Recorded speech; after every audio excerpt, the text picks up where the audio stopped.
Good morning, Arrakis. This is Meg on Shifting Sands Radio, WKLL, your source of news, weather, sports, and more.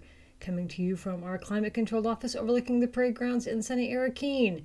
It is 7 a.m. and here is this morning's news and weather.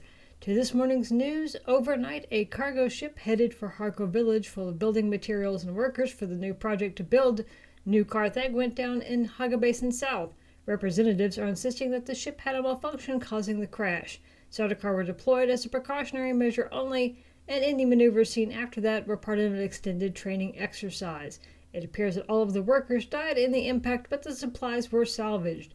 Representatives from the House Harkonnen stated that this will not negatively impact their rebuilding of their territories, as new slaves are being imported nearly daily now to keep up with the speed of the rebuilding. For more local news, Claire's Shake Shack in the lower mezzanine in Arrakis Central is closed until further notice due to a massive Muad'Dib infestation. It seems that rodents chewed through the back walls to get into the storeroom, turning it into a giant nest. There were reports of hundreds of rodents running out of the cafe after Hendrik Bauer, a local chum merchant, discovered a leg in his food and raised the alarm.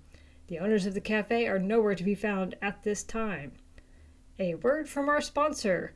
Are you tired of paying too much for things you don't need? Want to spend your money on stuff you really don't need?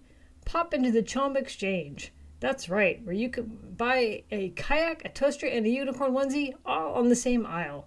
From bizarre bargains to accidental treasures, we'll take you on a wild ride through the aisles of your favorite megastore. So come for the cheap snacks, stay for the unexpected must-haves.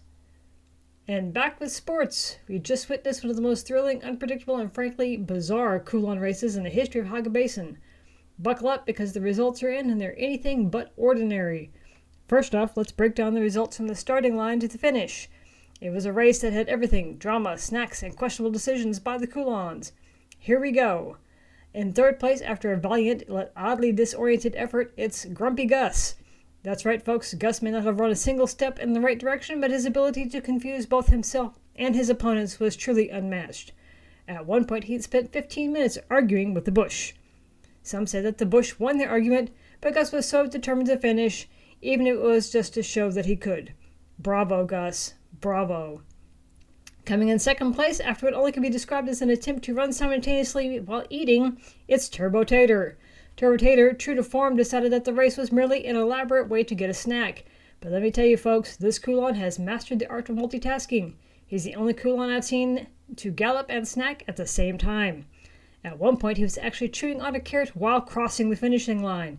Truly, the snack-to-speed ratio was impressive. And now for the moment we've been waiting for, the winner of the Haga Basin Kulon is... That's right, folks, Sassy Sally. After giving everyone the most intense side-eye of her life, powered through the competition with sheer sass and determination. She had a flawless start, a perfect middle, and an unforgettable finish. And when she reached the finish line, let me tell you, she didn't stop running.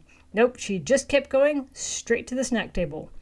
Now let's take a quick look at the honorable mention list. We'd like to give a special shout out to Lightning Lenny, who for a brief moment looked like he was going to win until he tripped over his own shadow and decided to nap in the middle of the track. Talk about a lightning fast snooze.